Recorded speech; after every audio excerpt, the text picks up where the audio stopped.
It's quiet. Okay, the Delaware County budget meetings are back in session, and we have with us at the 1 o'clock meeting today, Environmental Services, and Tiffany, I'll let you make the introductions. Great, thank you. Yeah, good afternoon, Commissioners. Tiffany Mag, Director of Environmental Services. Eric McPeak, Deputy Director of Operations.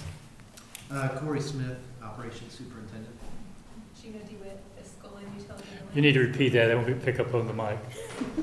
We have Gina DeWitt. She's the Fiscal and Utility Billing Operations Okay, very well. Manager. Okay, proceed, you have the floor. Great, thank you. Are we all set on the PowerPoint over there? We are. All right, perfect. Well, thank you once again for seeing our budget presentation this afternoon. We have some really good stuff to share. This first slide is my favorite one. I think it's going to be Commissioner Benton's favorite one as well. Looking at 2021 in review, walking through kind of the revenues there. Capacity fees have been very strong this year. We budgeted $7.2 million. We're forecasting to be at $11.2 million. We're currently, right now, at this point in time, at $9.7 million. So we're projecting another, I think, $1.5 million beyond where we're at now, to come up with a total of $4 million over our budgeted amount, just in tap fees. Inspection fees, those are very close to what we budgeted for 2021, as well as plan review fees. And then user fees, those are $1.2 million higher than what we budgeted, due mostly in part to the additional ERUs that connected to the system. And then other sources are slightly down, and that is due to the Clark-Shaw surcharge. They had, I believe, $300,000 less in revenue than they projected. That dollar amount is a pass-through. It comes in as a revenue, and it's paid out as an expense to the community authority. And then on the operating expenses, I think the guys did a really good job of keeping things pretty tight last year. $187,000 under what we budgeted for services and charges, and $130,000 under what we budgeted for materials and supplies. And I'm going to get into specifics on these in the next few slides. Salaries and benefits, that was significantly under because of the vacancies. You see that star there. We had, I think, 10 or so vacancies, and 9 of those are still vacant right now that we're budgeting for next year.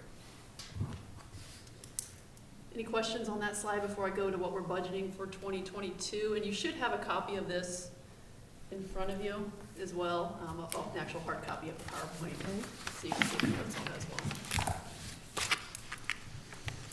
So looking at 2022 budget, so on the capacity fees, we are budgeting slightly more than we did in 2021.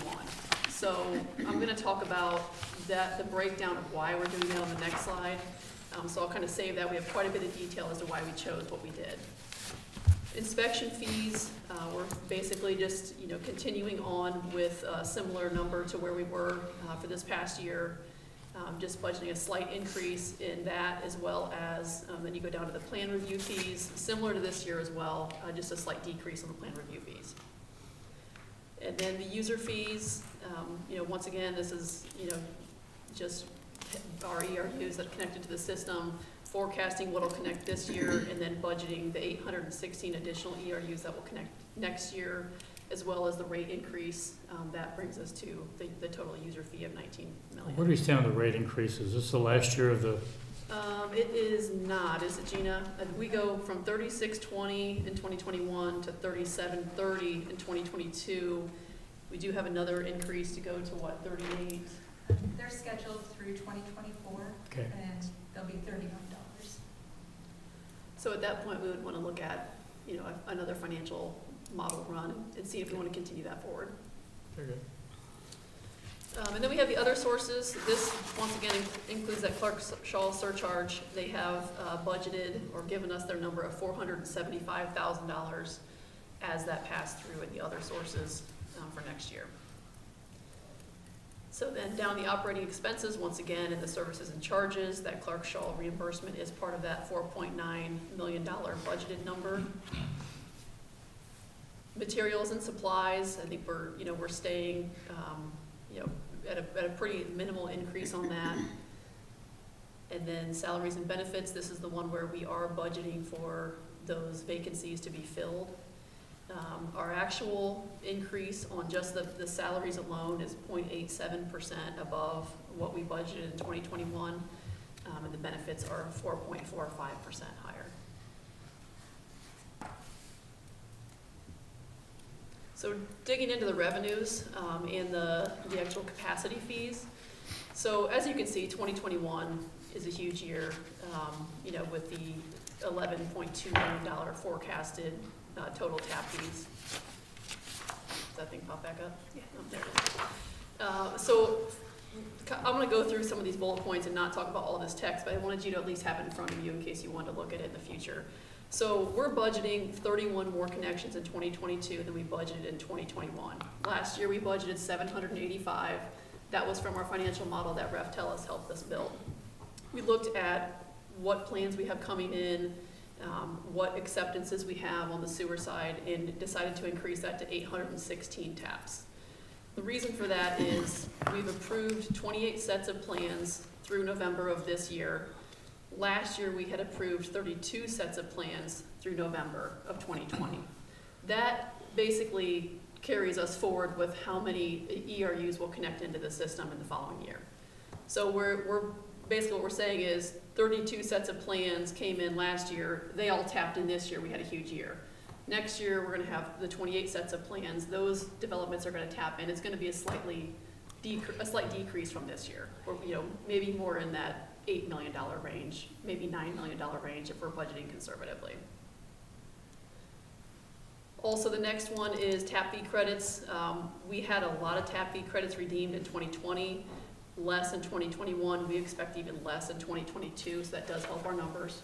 A lot of those, the Pines and Liberty Trace, a lot of those larger tap credits have been used up.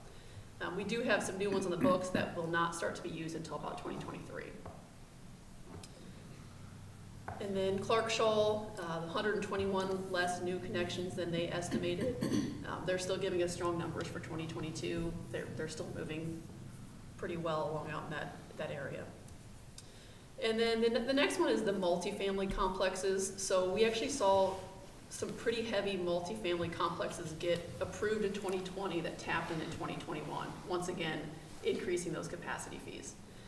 For next year, we're seeing less. It's Evans Farm Marketplace that has 45 ERUs, and then the Evans Farm Marketplace Townhomes West, which has 31 ERUs. Those are really the only two that have gotten approved this year that would tap in next year. So that's several hundred less than what we have seen over the past several years. How many apartments actually are there in there? I know you don't do one ERU for each apartment. Right. Yeah, it would probably be almost double that number. Okay. A little bit less. We do like a 1 bedroom or like a half of an ERU, all the way up to 0.8 ERUs for maybe a 3 bedroom, something like that. Okay. But then once again, we are anticipating several other large multifamily complexes to begin construction in 2022, meaning that we would realize that capacity fee revenue in 2023. So keeping it pretty conservative with the 816 new taps, $7.6 million. I would expect that we would be above that, but as usual, try to keep that revenue budget pretty conservative. So if I'm doing the numbers right, roughly 90% would be single family? Yeah. If they're 80 or so apartments. Is that what we ERU. budgeted, Gina, as far as single family versus commercial? Yes. Yeah. Okay. What about commercial then? Do we budget commercial taps separately?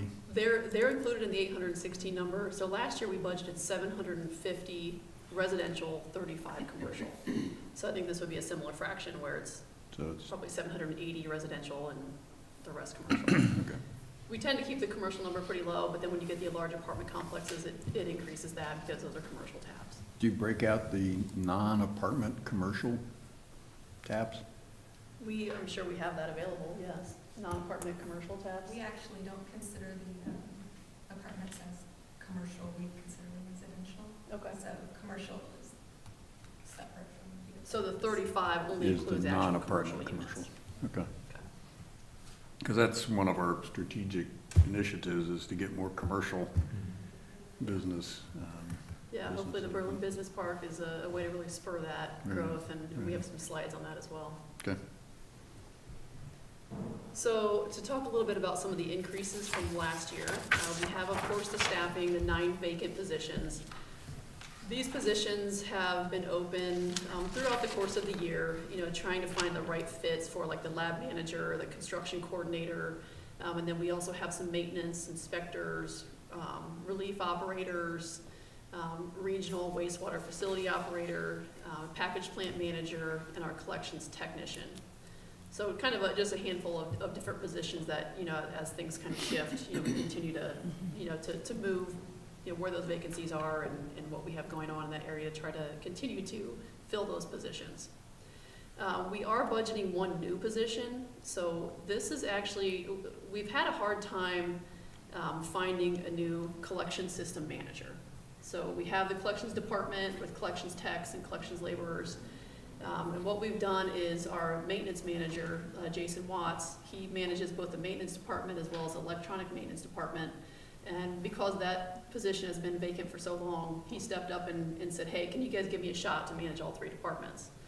We're like, well, absolutely. He excels at what he's doing on the maintenance side with his groups there.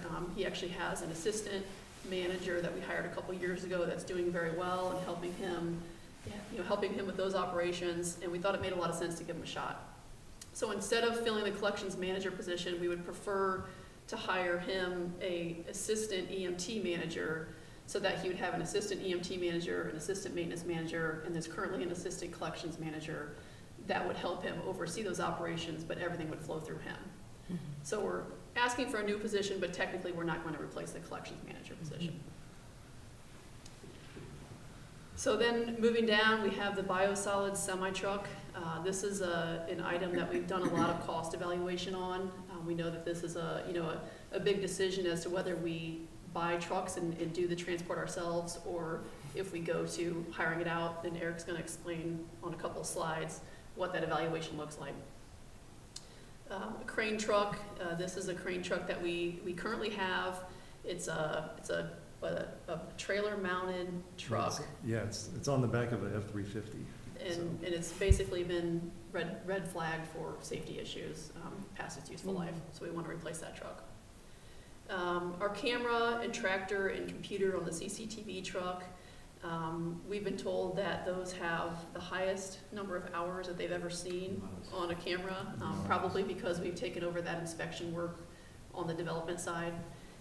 So we want to purchase a new camera for that CCTV truck. I think currently we're sending it in for repairs at a routine $8,000 a piece, so it doesn't make a lot of sense to keep doing that. The fiber optic out to Lower Sciotta, this is something we hoped would have been completed this year, but it's moving over into next year, so it's the same item. I think we budgeted $130,000 last year. Bids came in at $91,000, so we're just carrying that to next year. And then Biosolids hauling and disposal. This was $65,000 higher than what we budgeted in 2021, due mostly in part to the bids that we've received. With the recent bid, the prices are just going up. And then OECC centrifuge annual maintenance. This is something that we have to do, just recurring maintenance on that centrifuge. It's just a cost that we didn't have last year that we do see about every other year. And then the contracted inspection services, this is on the residential side. We're budgeting $25,000 more than we budgeted in 2021 just because of the amount of development that we've seen and the difficulty in hiring an inspector in-house, just kind of budgeting to make sure that we're safe either way on that. So I'll turn it over to Corey to talk about some of the reductions. All right, thanks, Tiffany. So as a plant management team, we found some cost-saving opportunities over the last few years, and we're going to continue to do that, just to create more efficiency in the areas that are listed below: biosolids, utilities, chemicals, supplies, repairs. I want to hit on a couple of those. The biosolids. A few years ago, we purchased a Velodyne polymer system. And what that allows us to do is to be more efficient with our polymer dosing when we are turning sludge into biosolids before it's hauled out of the plant. So if we can create a more efficient polymer usage and dosing and a better biosolids, then it may help us create a less hauling per se. Maybe less loads that are having to leave the plant with a thicker type biosolid. So we're working on becoming more efficient in our biosolids area. Utilities, you're going to see a slide here upcoming from our Allen Creek DO control project, which is helping our electrical usage at that plant.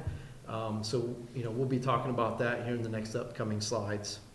Repairs, our maintenance repairs, we're focusing more on preventive maintenance. And if we can focus more on preventive maintenance than reactive maintenance, then we're going to save, we hope to save more money there and continue doing that through the years.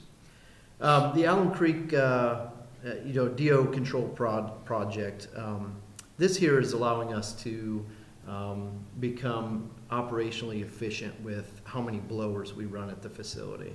So, there's an upcoming slide that we'll talk about, and it will show you the electrical usage reduction that we have had at Allen Creek since the upgrade project with automatic DO control. So we will be talking about that. And then my favorite is talking about the staff overtime. So we have reduced our staff overtime approximately 40%. One of the key drivers for that is we've hired relief operators in our treatment plants, and they help cover shifts where guys may call in sick. They may take vacation during the heavy vacation days, and then through the COVID era, obviously they have stepped up. And when staff may be in quarantine or sick with COVID, they've stepped up and have been able to cover shifts, and the managers have been able to fluctuate their schedule to meet the needs without paying overtime for that. But not only that, cross-training, right? So they're able to go to different plants, whether they're an operator at Allen Creek, they can go to a few of our packaged plants, vice versa. Same with OECC, they're able to go to other plants. So they're being cross-trained, which helps with plant coverage. So, but yeah, so we're going to dive into a few more slides here. So I'm going to try and summarize how we looked at biosolids transport costs. So biosolids are one of the things we make. The other thing is clean water, and we make a lot of both. So we have to manage these biosolids. They're constantly coming in. It's a regulated waste. It's not hazardous, but we have to be careful of who it goes to, and there's very limited amount of places to dispose of and people that are willing to haul it or can. So what I'm looking at right now, these are hauling costs. Disposal costs, we try and regulate with bidding on a regular basis. We've been doing it every 5 years. I think we're going to want to increase that to help with whatever model we end up with. But this is the justification for going for the semi-purchase now. Our current fleet, we have 2 semi-trucks, 1 loaner semi-truck from the county engineer that we use just to move trailers on site in and out of the where it gets loaded up with biosolids, 3 trailers, and 1 dump truck. The dump truck we purchased last year. It's a standalone thing at Lower Sciotta. It takes a few days to fill, and it's safe to transport to the disposal facility that we're using. The semi trucks we bought used. They're getting old. The repairs are starting to stack up, and they're old enough that one of the engines is discontinued. So now we're talking about fabrication and searching the country for a hose valve or whatever. So it's time to look at purchasing. So what we did here was the red line is if we pay someone else to haul for us 100% of the time. The blue line is us, Delaware County, hauling all the sludge ourselves, and the gray line is a hybrid model. So what we found, and you'll see in the next slide, hiring it all out is going to continue to be the most expensive option. And really, the hybrid model is and us hauling ourselves are relatively close enough. It's a wash. I think the end of the story here is we'd like to proceed with seeing how things go down the hybrid path. And if it makes sense, we'll go full staff. We have 1 full-time trucker now. To do the full-time thing, we would need to purchase additional vehicles and hire another full-time employee. So you need another truck if you do it all yourself. We need a truck no matter what, and then if we do it all ourselves, we're going to need another 1 or 2, which is factored in here. That the jump in 23. So my question is, how'd you allocate the cost of the new truck in that? Is it life of the truck divided by number of years, allocate each year? So we did depreciation. What's the real cost? Yeah, so depreciation, and from the research I did, I'm not an economist, but the research I did, it was 30% drop in value the first year. So that's the cost of year one. And year two is 25% of the value beyond that, or 20%. So every 8 years, we're replacing that semi-truck.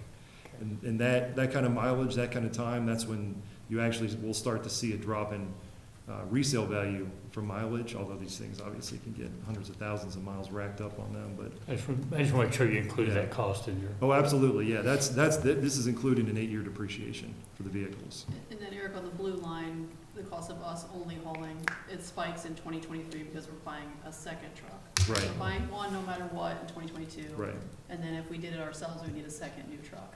yes, yeah. And what we really need out of the for biosolids management is multiple disposal locations and multiple options for hauling. We had issues before with Renergy, we had the 5-year contract with them, and that's, that's why we had to rebid the hauling this past year. Now we know what the current market is. We're handcuffed with one place to dispose of. We generate this stuff constantly. If it doesn't move, it generates odors and everything else. So there's one.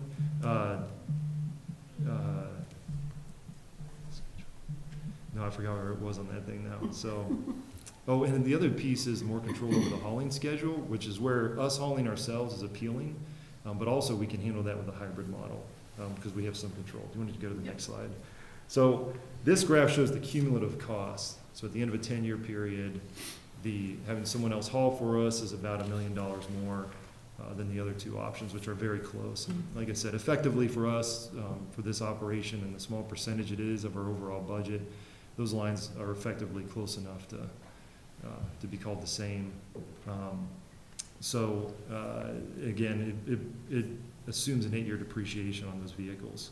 Are you having to add a driver to do this, or are you doing it with current staff? The hybrid model, we stay with one full-time driver, which we currently have. With us, the blue line is us adding another full-time. And that's factored in your number? Yeah, that's calculated in, yeah. And again, I think we're gonna start looking at rebidding to get new prices every few years, and we can continue to do this with a hybrid model.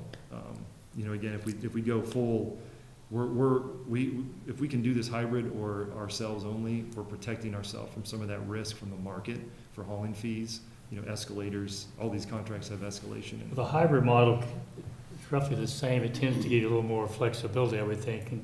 It can, yes. We run into some scheduling issues and, some things like that, but I think if we can get some more bids in over time, if we put this out every few years instead of every 5, we're gonna see some return bidding and hopefully like I said, for now, I think we wanna go down the road of the hybrid model, which is pretty much what we're doing right now. And then evaluate that on an annual basis. That's pretty much it on that. Any more questions about that? All right, so I just want to touch briefly on our status map of the 2016 master plan, just to kind of give you a quick visual of how much we really have going on right now. The green are projects that are in preliminary design. The yellow are projects that are in full design. The red are projects that are currently in construction, and then the pink are projects that are complete. So there's a lot of red and pink on here. The red are the pretty significant projects where we're going to be spending a lot of capital dollars over the next couple of years, as well as some of the yellow projects that will be going to construction as well. Kind of getting into that meat of the master plan now that we're 6 or 7 years in. We took a snapshot out of the financial model just to kind of give you a feel for what we're seeing with the spending over the next couple of years. So 2021, it's hard to see, we were at like 13.6 million, but 2022, we really ramp up with the capital dollar spending at 33.9 million.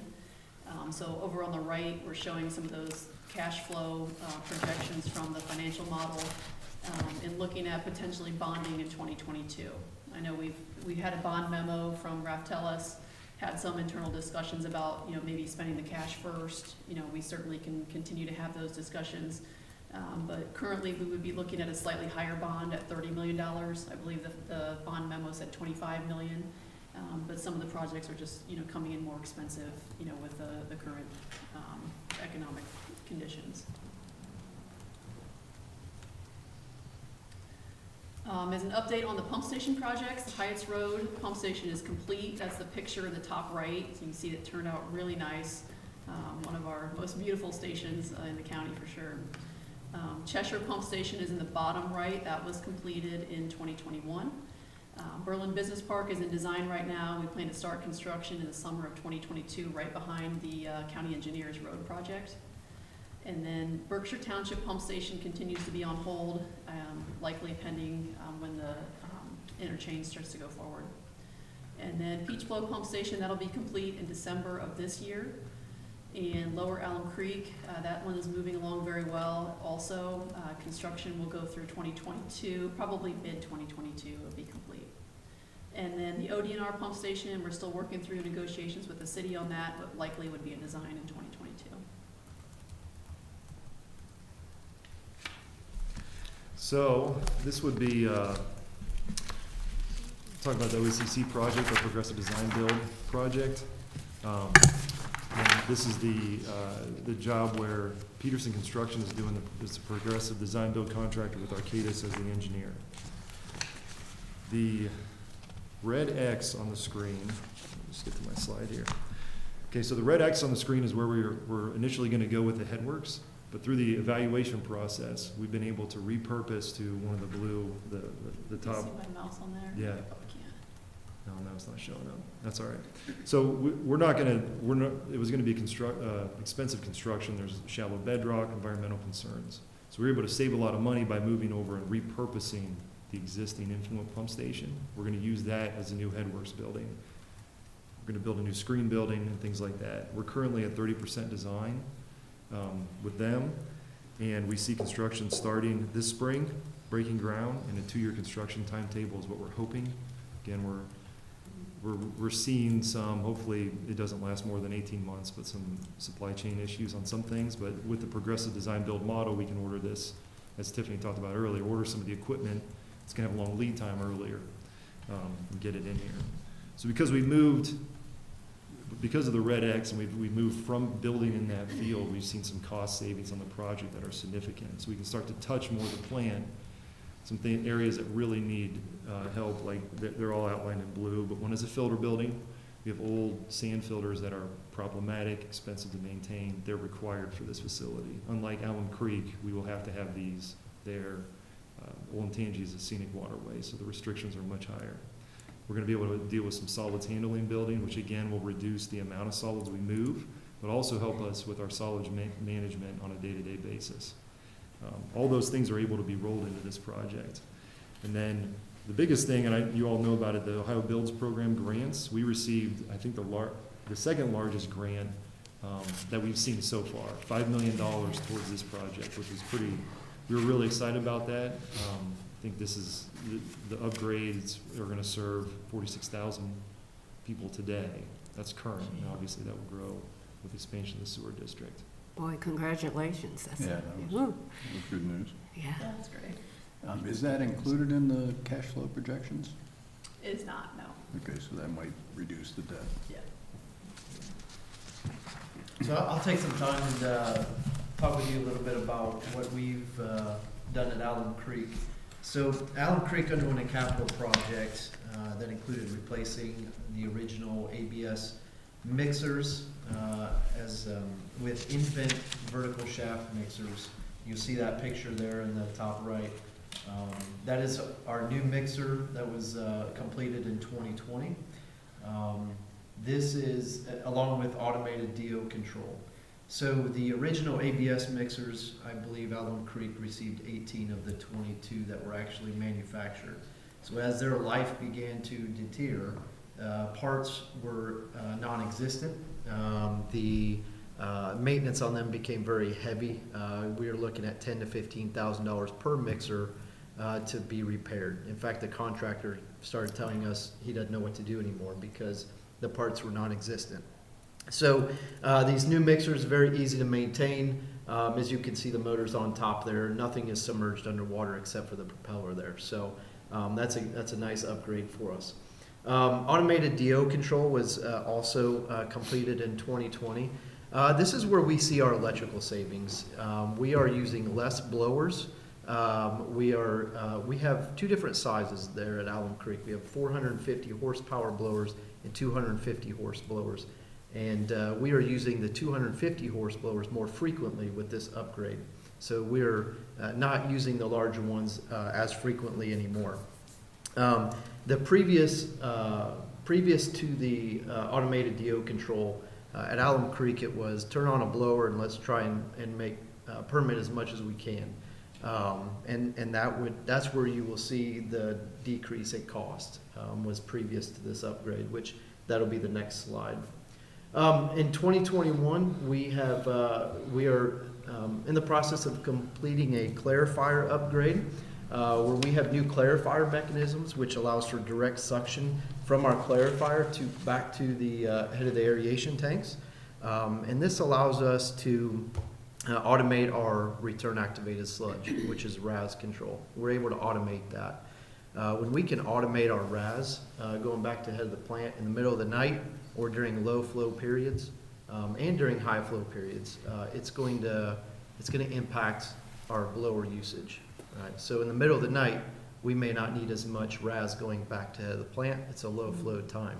So therefore, we don't need as much blower during that time. So we are able to get new clarifiers and automated RAS control. Splitter box modifications allows us to rotate through equipment. Therefore, equipment is not just sitting and not being exercised. We're able to use equipment and not let it sit there and become mechanically malfunction because it's not being used. So we are going to be able to use our equipment and have a lot of flexibility there. All of the projects that I've just mentioned, the mixer, the automated DO control, and the clarifier upgrades will allow us to decommission our filters at Alum Creek. That's been the goal all along with these two projects here, was to decommission those. We could save $7 to $12 million in taking those filters offline. Those, as I'm sure have heard, those are maintenance nightmares that are very costly. So if we can remove that building, that would be great in those filters. Corey, how old is Alum Creek? It was built in 2000. 2000. Yep. Okay, thank you.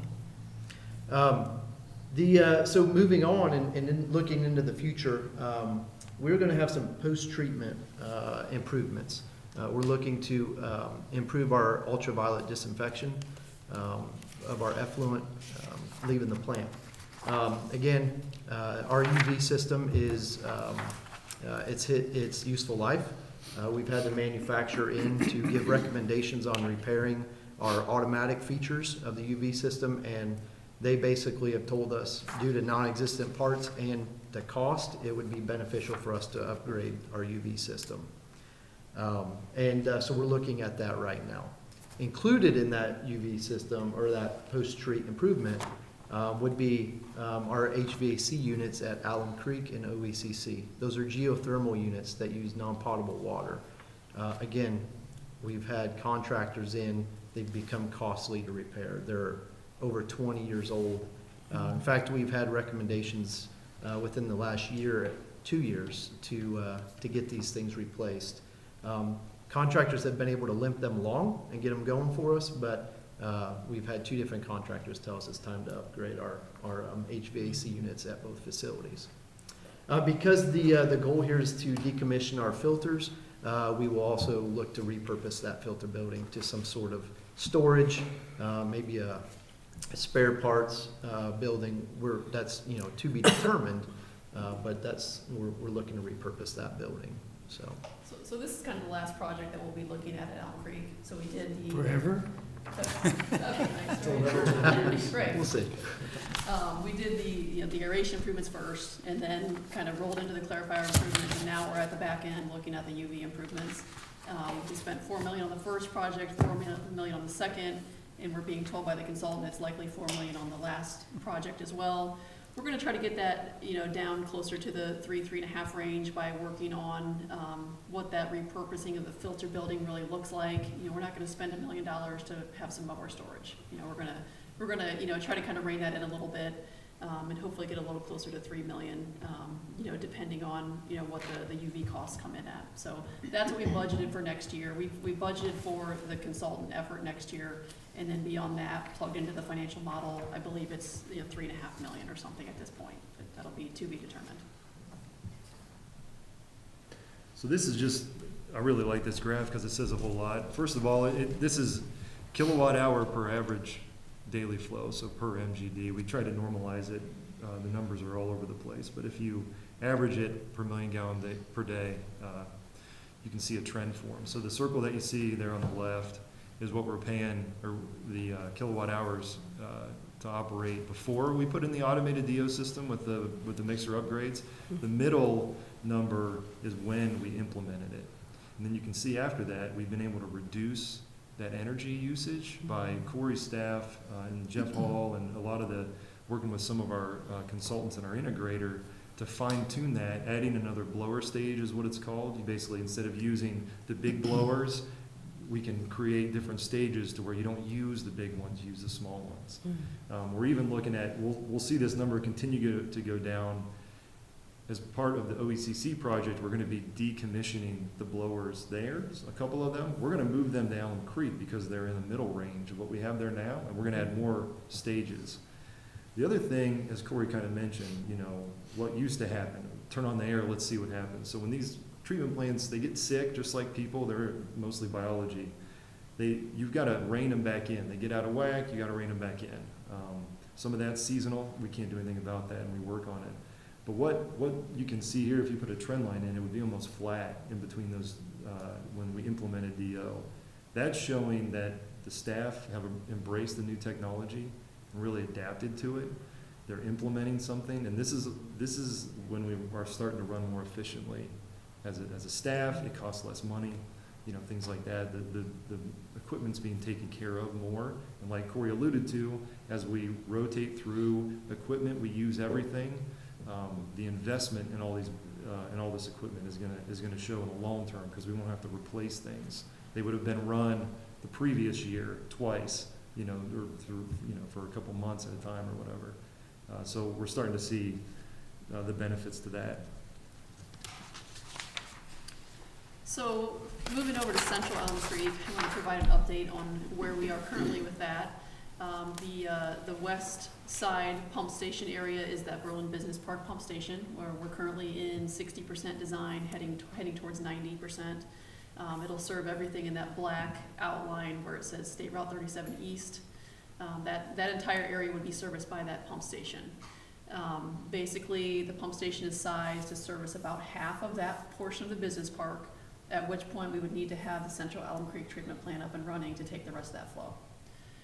And then we have the small, in the middle, the small black outline with a pump station in it. That's a project that an apartment developer is working on.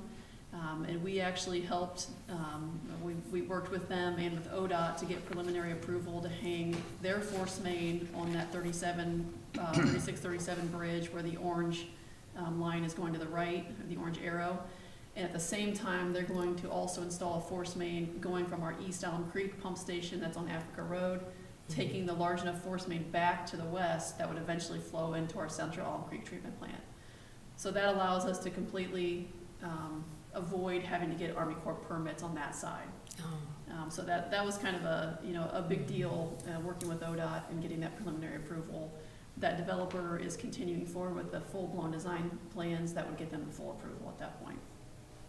So then what this looks like next is when we do need to build the Central Elm Creek treatment plant, the flow from the west side is rerouted into the plant. The flow from the east side, we would already have a force main sitting there to take it across Elm Creek into the plant as well. And it services everything in that black outline for the long-term service area. We're still working through what that treatment plant site is going to end up looking like. We obviously have a piece of property that we purchased. I've been in discussions with our consultant to look at are there alternate sites that would save us money from an effluent pumping perspective, because the Army Corps does not want the discharge right there at that location. That's where their boat or swim area is. They have a lot of concerns with having wastewater effluent discharge signs where people are swimming, which, I think we all understand that.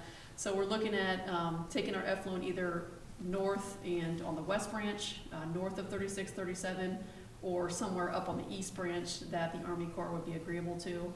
We're going to go through those exercises with our consultant and kind of zero in on where a potential site may be that could save money from where our current site is, or pumping it up there from our current site. So then there's options. So we've been working on the package plant projects. Pre-COVID, we started down the design path, and we're getting back on it. We took a break to look at some different options with Sciotta Reserve treatment plant. So where we're at right now, we're close to 60% design on most of this. Lower Sciotta is looking at $1.28 million in upgrades. So Lower Sciotta currently sees 7% of its design flow. Okay, so I'm amused, Lower Sciotta, you consider that a package plant. That's kind of a, it's you know what I'm saying. yeah, absolutely. So that's part of the reason we have to do some changes. It's a large plant, and currently it's getting small plant flow. So what we looked at doing was we're looking at a couple of smaller blowers and making some changes to the aeration tanks to help handle that flow. Because we also have very tight limits at that pump station. It discharges to O'Shaughnessy Reservoir. It's upstream from one of the City of Columbus Dublin Road plant. So those are also some electrical upgrades that we're looking for. Arc flash safety recommendations from a job we did a few years ago with Arcadis. Tartan Fields, this includes influent pump station, aeration control, some screening, and also SCADA upgrades. So that plant is, normally equipment project for a 20-year lifespan. We just put new filters in there about 5 or 6 years ago, and that's Yes. a fairly expensive project, as I remember. Yeah, I think it was Maybe $600,000 or $700,000 all in on that one. That is because of the limits there. That definitely has helped out, and those filters are performing fantastic. So what'll happen here when we do the upgrades? It'll be a little bit more robust. There's equipment that it's an indoor. Because it's an indoor treatment plant, there's a lot more corrosion that goes on because of the chemicals that gas off into the air. So we've got to replace some equipment. Is that plant close to capacity now? I mean, with the EPCON development, is it still room for growth, or is it pretty much maxed out? I believe there's still some room for growth, and that's something that we went through this analysis during COVID, so I'd have to pull the memorandum back out. But Yeah. that's part of the point of this project, is to increase some of that capacity, but it's not going to be substantial where you're looking at a large tributary area coming in. Right. But we are looking at the Woods of Glen Erin project. That area would potentially flow into Tartan. There is capacity for that, and that was like 50-some homes. Yeah, we're not applying for a permit modification to change the capacity with this project, but in order to do a change in capacity, we'd need something like an EQ tank, which we looked at, but it was an expensive piece of this. If capacity needs to be increased, it would probably be time to look at something like that. These changes would have to happen too, in order for that to be reasonable. Right, and there were just hydraulic limitations within the plant that never allowed it to get to its full capacity, and that's the purpose of this project, is to get the plant to where it always should have been running to begin with. Right, and we'll be able to apply for, and we hopefully will get it, reduction in hours because of the SCADA upgrade, so we can run this plant more remotely. And also, this plant isn't visited on the weekends. We have alarms set and things like that, but to actually see it and to control it remotely, we'll be able to reduce our required man hours there, which will help us with staffing as well. So Sciotta Reserve, we originally went down the path of looking to have the plant rehabbed, go in and completely rehabilitate the plant because of the conditions in there, the arc flash requirements that are here today and were not there when it was built. There's a significant amount of work that had to get done here. So we decided to go back to looking at, well, what if we turn the treatment plant into a pump station, decommission the plant? And that was the goal initially. Initially, that was the goal. We weren't exactly sure how much the plant would need. And when we found out, we started looking at this again. So the drawing, and I apologize for the call outs, you can look at all those in your leisure, but the blue line there running from on the west side or the east side of the river, That's the new force main that needs to go to O'Shaughnessy Pump Station, which will feed Lower Sciotta. It'll add 350,000 gallons a day to Lower Sciotta immediately. We're still talking, we need to change it so it can operate as a smaller plant, but that's gonna help out tremendously with our treatment. The more we can get, the better off we are.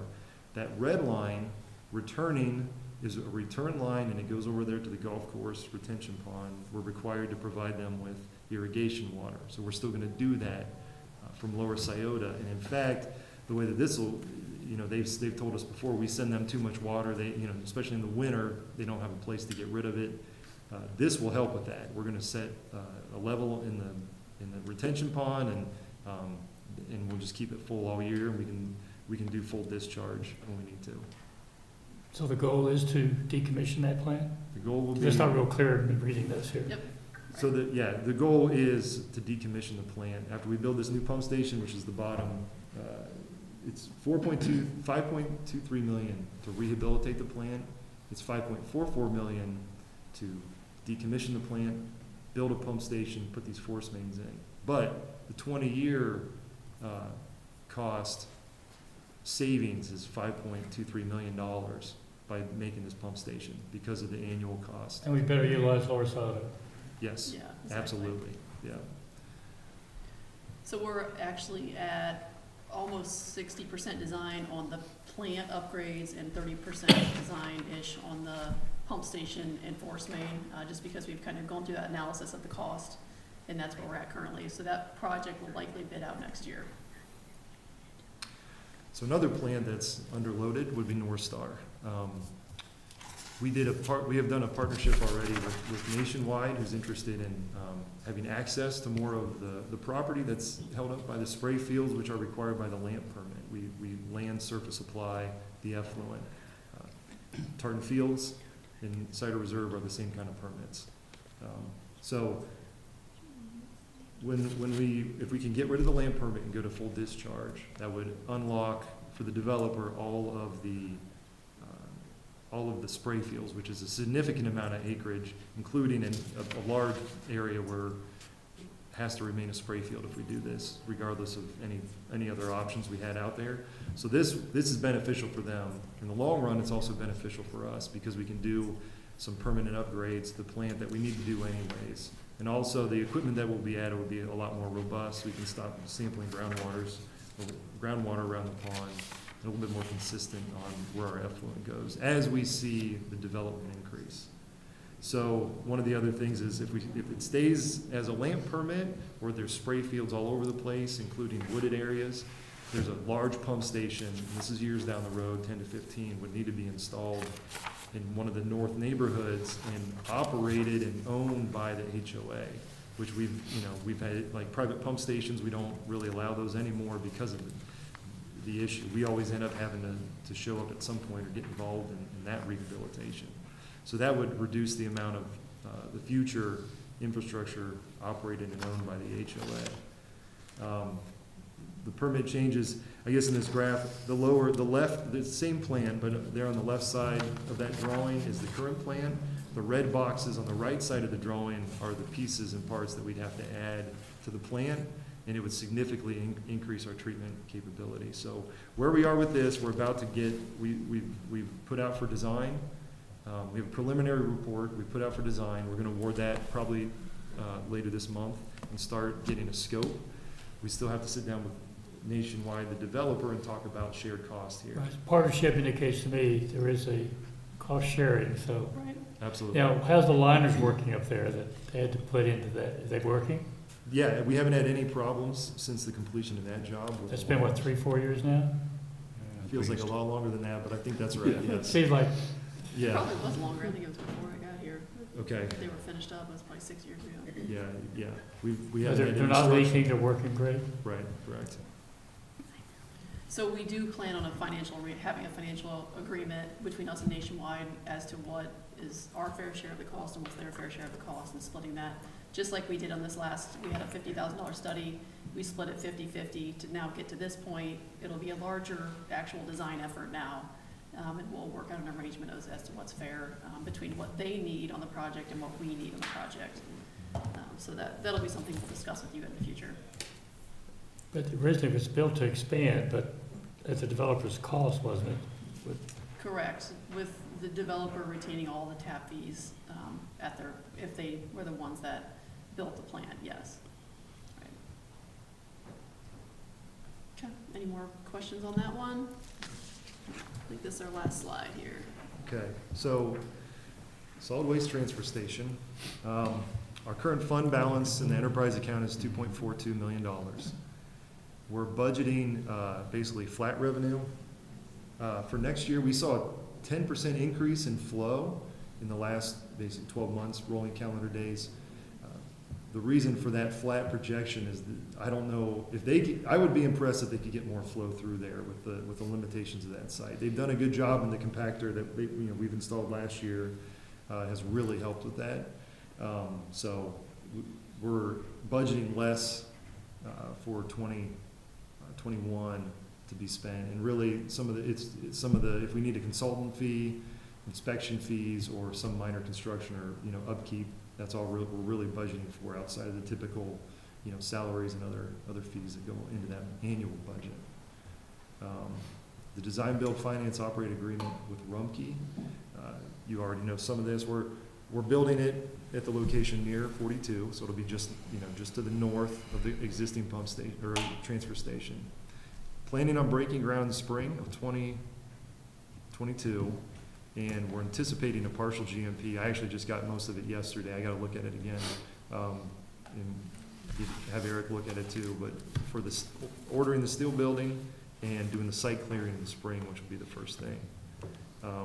We're seeing some materials increases. The company that they're having do the build process, and their other projects are seeing a 20 to 30% increase in materials alone. So we'll judge that when it comes in. The steel building was more than we anticipated for the same reasons.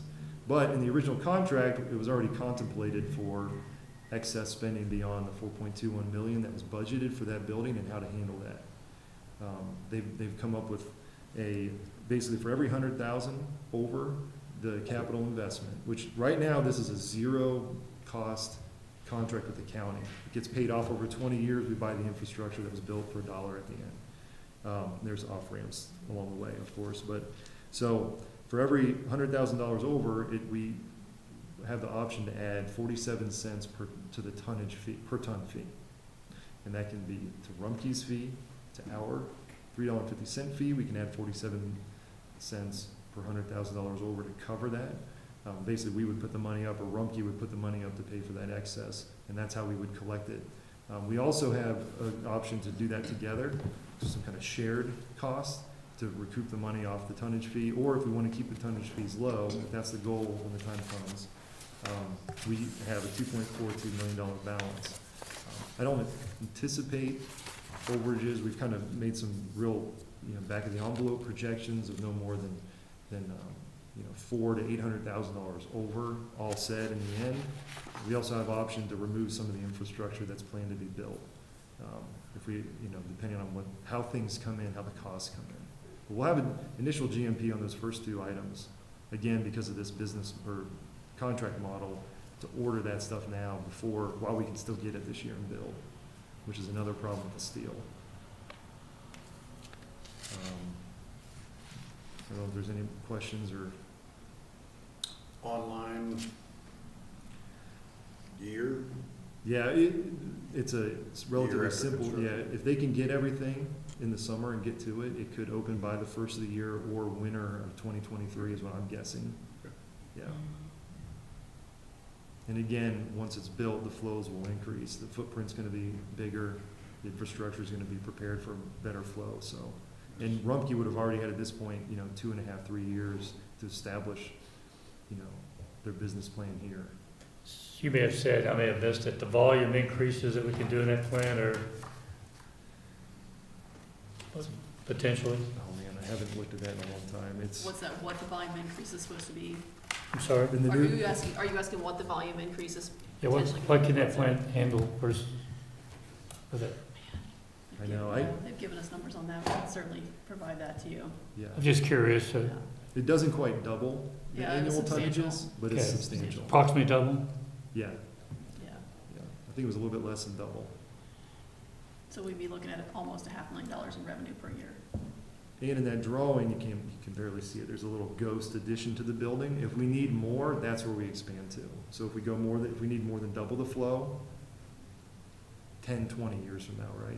But we've contemplated already how to expand. Now, the current transfer station will be put out of commission? Or, As a transfer station, yes, but right now the plan is for it to be a public recycling drop-off. And also, we're separating public users from commercial users, which is a big headache right now. They all get in the same line. Not everybody knows how to back a trailer, down a 50, which is difficult, but, it's, people can't even parallel park downtown, so. exactly, yeah. So we will also be a place, right now they've been planning on for customers to come in with a small The guy trailer, would just pick go up dump over load, there. he would take it to the current Yeah, drop-off point. yeah. If they're big enough, they'll be able to dump there if they've got hydraulic trailer and things like that. But it'll still be used, and there's also, DKMM is interested in some of their future programs with hazardous waste pickups within the county. We can do it there, it's I was secure. just curious if there's gonna be a cost to decommission it, but not, we're gonna be using it, so. Yeah, we're gonna be using them. Yeah, it'll be part of the plan. So there are some budgeted expenses in there for, I think, some repairs to that existing room.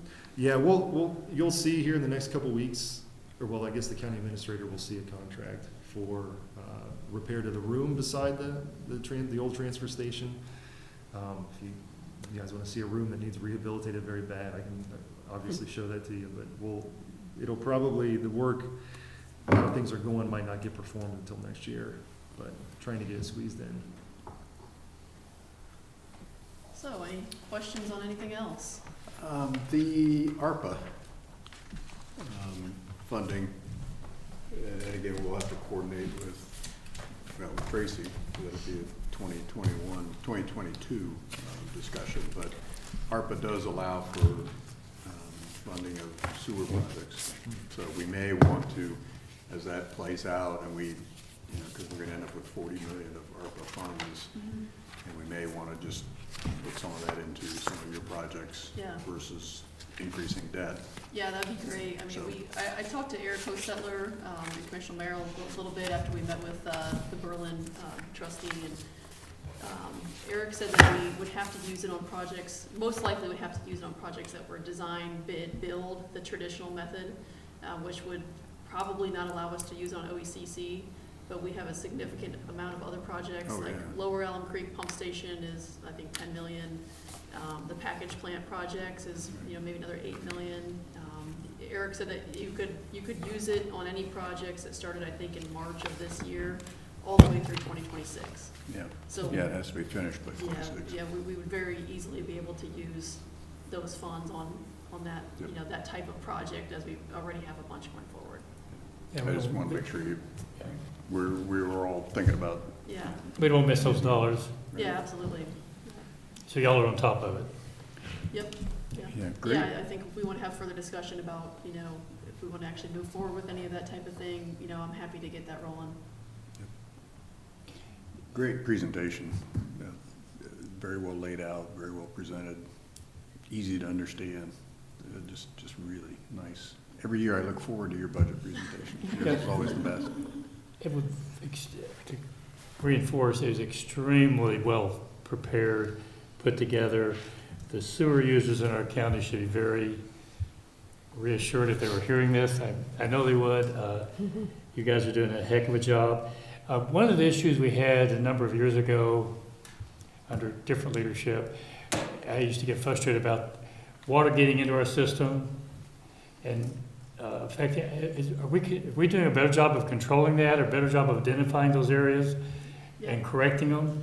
Yeah, actually, that's what you've seen on session, I think, over the past several months, is some of those rehabilitation projects. So we have a variety of flow meters that we have all out in the system, and we can focus and pinpoint where that water's coming from. So those projects are attacking where that water's coming from. So I think it's, like I mentioned, behind Meyer on 23, I think it's High Meadows is the name of that subdivision. We're doing an internal lining project right now to get that flow out of the system. Because we saw the spikes at OECC, we see the backup in our meters, going from the influent manhole all the way back up the trunk sewer. And then from that point, Julie and Mason just kind of kept chasing it up into the system until they identified where it's actually coming from. If a party is responsible for doing that, are we holding them accountable? You know, for the most part, it's the way that those sewers were constructed and maybe, you know, a contractor that didn't do the right methods or lack of oversight, whatever the case was at that time. It's the joints, you just see water gushing in at the joints. So our oversight's better today? Yeah, Okay. absolutely.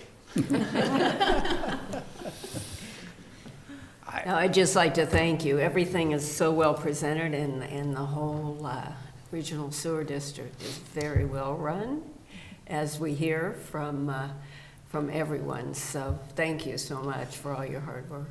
I just have one other comment. Capacity is extremely important. When I first got on here, the frustration about what is our real capacity. Percentage-wise, where are we at capacity-wise on our two main plants? How much room do we have?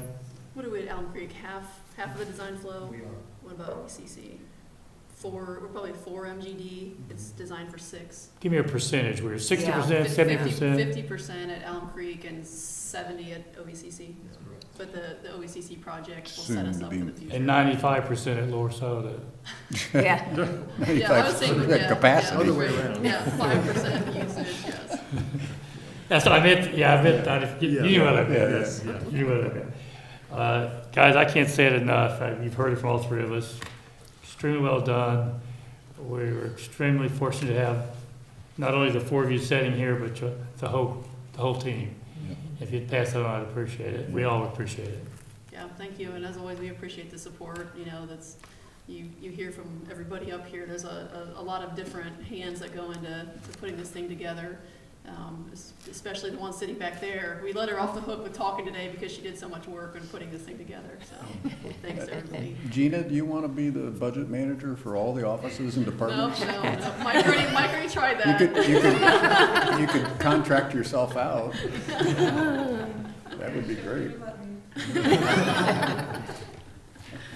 That was the running joke when Mike was here, is he was gonna steal Gina, and she's like, nah, I'm good. And we're all looking forward to the new plant getting built up at Allen Creek Central. Is that what we're calling it? Yep. Central Allen Creek? So, thank you very much. thank you. Thank you. Is that it then for all the hearings, Do we- budget hearings? Do we have any, I think that's, We all don't stop. recess, we that's it. adjourn. do we have any Alright. need for any additional conversation, or you're gonna meet with us individually, or you feel like we're under control? Under control. I guess- Well, she's not gonna go that. I guess far. bad choice of words. Building safety maps. But you know what you need to know at this point in time. Yes. And you both are comfortable with where we are? No, but Well, where we are at this point in we time. know what we need to do. That's my point. She said yes, I'll see you No, there. I think we all understand that. If there is no other need to remain in the budget, we are now adjourned from the